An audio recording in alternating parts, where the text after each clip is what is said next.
Boa noite, senhores. Estamos começando aqui mais um vídeo da série Integração de Conhecimento do Projeto LDA Uni. E eu sou o professor Roberto Campos. O assunto de hoje, tensão elétrica. Para se falar de tensão, é importante a gente começar primeiro relembrando o que é matéria.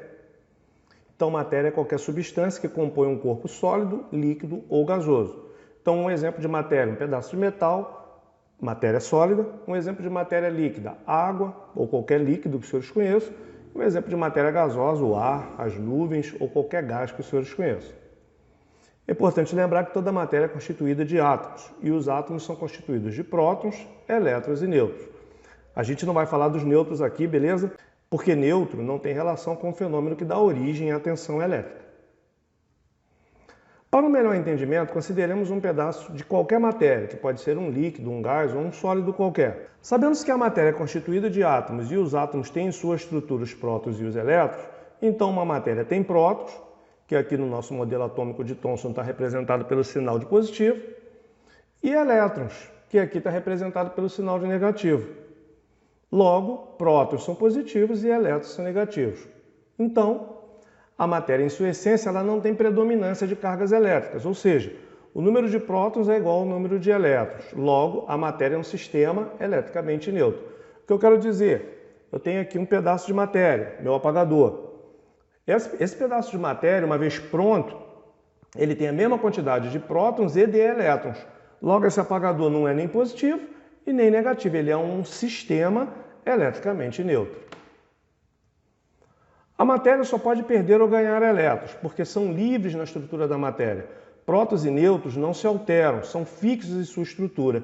Então, pessoal, esse apagador ele pode perder elétrons ou ele pode ganhar elétrons, porque os elétrons fazem parte da estrutura desse apagador por força de uma atração. Prótons e nêutrons não, são fixos nessa estrutura, logo essa matéria não pode nem perder nem ganhar prótons e nêutrons, somente elétrons. A matéria estará eletrizada positivamente quando perder elétrons e negativamente quando ganhar elétrons. Então, se esse apagador perder elétrons, ele vai ter uma quantidade maior de prótons, logo eu terei aqui um apagador positivo. Se esse apagador ganhar elétrons, então eu terei nesse apagador agora uma quantidade maior de elétrons, logo esse apagador passa a ser um apagador negativo. Vamos ver um exemplo disso aqui, tá? Observem aqui que eu tenho um pedaço de qualquer matéria, que pode ser até esse apagador mesmo. Esse pedaço de matéria ele tem a mesma quantidade de prótons e de elétrons, logo é um sistema eletricamente neutro. Mas a matéria, como eu disse para os senhores, ela pode perder elétrons. Observem que esse pedaço de matéria está perdendo elétrons. Ó. Uma vez que a matéria perde elétrons, ela fica com uma quantidade maior de prótons, como os senhores estão vendo, logo essa matéria é uma matéria positiva agora. Está aqui o nosso modelo, com a mesma quantidade de prótons e elétrons. Logo, essa matéria que os senhores estão vendo aqui, ela é eletricamente neutra. Mas ela pode ganhar elétrons. E se ela ganhar elétrons, observe que essa matéria está ganhando elétrons agora. Nesse caso, essa matéria agora tem uma quantidade maior de elétrons, logo, é um pedaço de matéria negativo. Processos de eletrização da matéria. Então, a matéria ela pode perder ou ganhar elétrons, primeiro, por atrito. Observe aqui esse pedaço de vidro e esse pedaço de lã. Quando eu atrito esses dois, ou seja, quando eu esfrego um no outro, o que aconteceu aqui? O vidro perdeu elétrons, agora o meu pedaço de vidro está positivo, porque tem uma quantidade maior de prótons. A lã ganhou elétrons, ou seja, os elétrons que saíram do vidro ficaram na lã. Agora a minha lã é negativa, porque tem uma quantidade maior de elétrons. Outro método é o contato. Observe que eu tenho aqui um corpo A, esse corpo está neutro, ele tem a mesma quantidade de prótons e elétrons, e um corpo B que está carregado negativamente. Quando eu coloco esses dois corpos em contato, o que vai acontecer é que o corpo A e o corpo B, eles vão dividir a quantidade de elétrons daquele corpo que tinha uma quantidade maior de elétrons. Ou seja, o corpo de maior quantidade de elétrons perde elétrons para o corpo de menor quantidade, até que os dois fiquem com a mesma quantidade de elétrons, ou seja, em equilíbrio elétrico. É assim que funciona, tá legal, pessoal? Outro método é a indução eletrostática. Observe que eu tenho aqui um corpo B, que está neutro, um corpo A, que está carregado negativamente, e quando eu aproximo o corpo A do corpo B, a gente sabe que negativo com negativo se repelem, então observem que os elétrons de uma das faces do corpo B foram repelidos para a outra face. Então, se os senhores analisarem, agora eu tenho uma das faces do meu corpo B positivamente carregada, porque os elétrons foram repelidos para a outra face, e a outra face do meu corpo B está negativamente carregada. Por quê? Porque ela agora contém uma quantidade maior de elétrons, ok? Se tivermos duas matérias quaisquer, ao retirar um elétron de uma matéria, ocorre desequilíbrio elétrico entre elas. As matérias que antes estavam em equilíbrio de elétrons ficam agora em desequilíbrio, uma com um número maior de elétrons e outra com um número menor de elétrons. Eu vou mostrar isso aqui para vocês através de um exemplo, mas antes disso eu quero dizer para os senhores que o fato de uma matéria ter mais elétrons que a outra, nós chamamos isso de diferença de potencial. Tá? Vamos ver um exemplo. Observem aqui que eu tenho duas nuvens. Como eu disse para os senhores, nuvens são matérias, são exemplos de matérias gasosas. A primeira nuvem, ela passou por um processo de eletrização, daqueles três que nós vimos lá atrás, e ela ganhou uma quantidade de elétrons. A segunda nuvem também. Então observe que a minha segunda nuvem também tem uma carga elétrica. Mas se os senhores observarem, a quantidade de elétrons da primeira nuvem é diferente da quantidade de elétrons da segunda nuvem. Pessoal, é isso que a gente chama de diferença de potencial. Então, olhando para as duas nuvens, eu sei que entre elas existe uma diferença de potencial. Pessoal, essa diferença de potencial já é aquilo que nós chamamos de tensão elétrica. Se essas duas nuvens se aproximarem de maneira tal, a gente não vai entrar em detalhes a respeito disso, mas o fato é que se elas se aproximarem, pode ocorrer uma transferência de elétrons de uma nuvem para outra.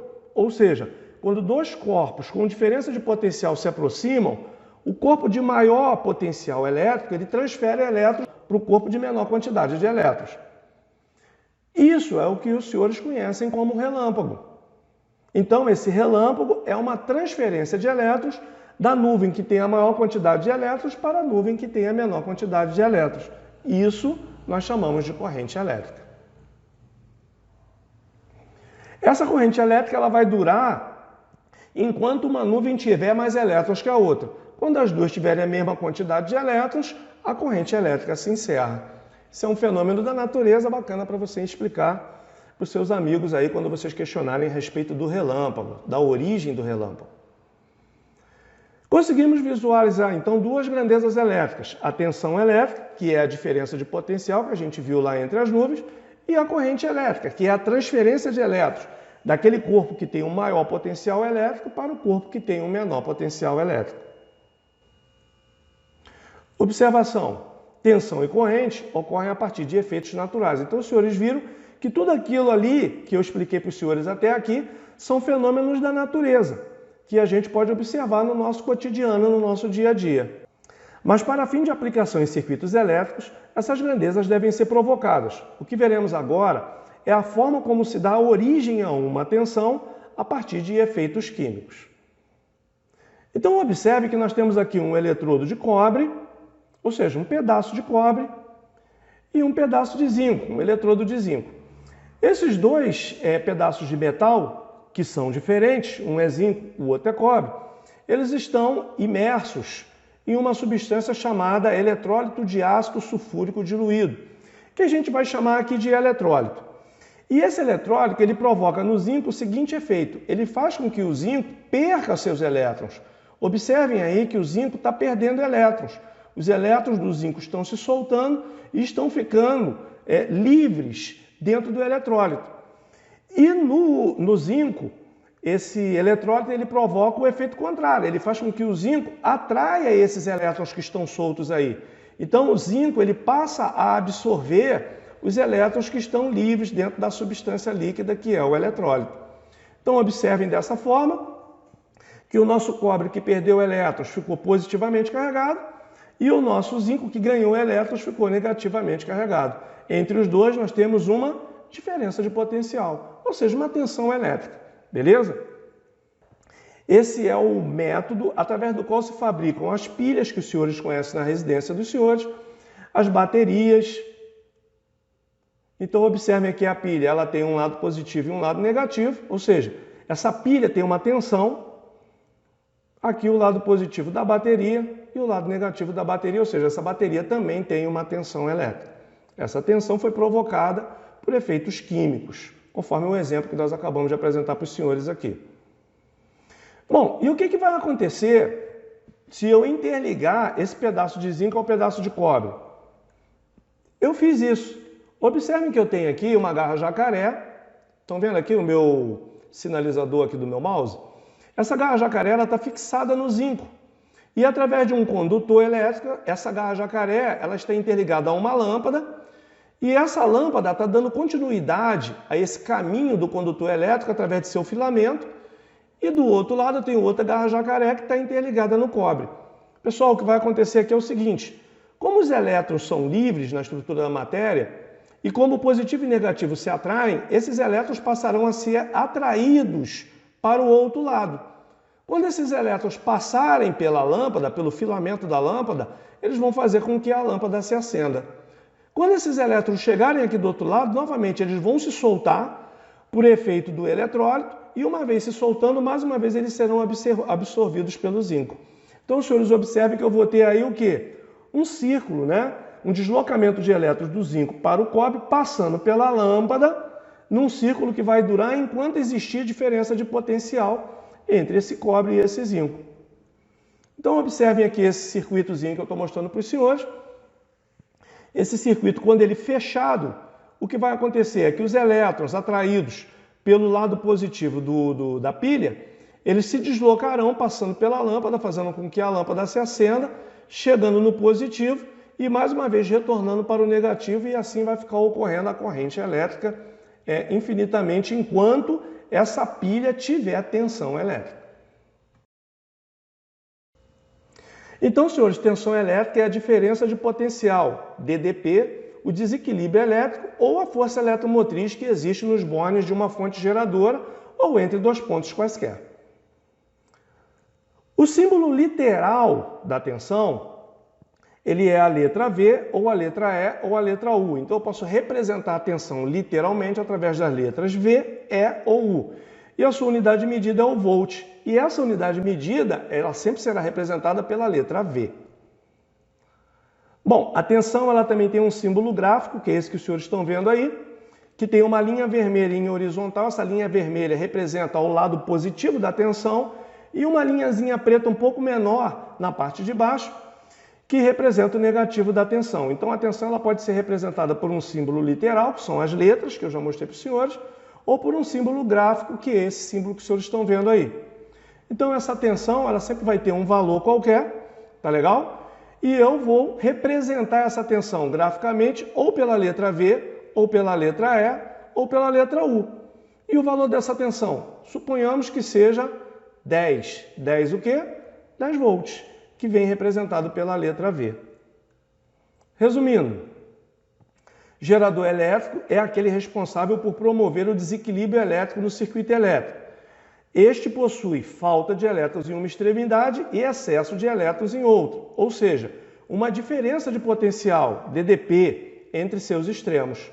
Este desequilíbrio elétrico, também conhecido como tensão elétrica, provoca o deslocamento dos elétrons, ou seja, corrente elétrica, de um para o outro extremo do material. Então, pessoal, não se esqueçam, a pilha ela é um gerador e nos extremos da pilha nós temos a tensão elétrica. Quando eu fecho o caminho entre o negativo e o positivo, eu faço com que circule uma corrente elétrica. Isso é o que nós chamamos de circuito elétrico. Então, observem aqui o gerador e a corrente elétrica circulando no circuito quando o circuito está fechado. Então, aqui nós temos alguns exemplos de fonte geradora de corrente contínua, que é um assunto que a gente vai abordar mais para frente, corrente contínua, tá legal? Então, está aqui uma pilha e está aqui uma bateria, como a gente já tinha visto anteriormente. Pessoal, se você gostou do nosso vídeo, não se esquece, se inscreve e dá o like lá, valeu? Abraço!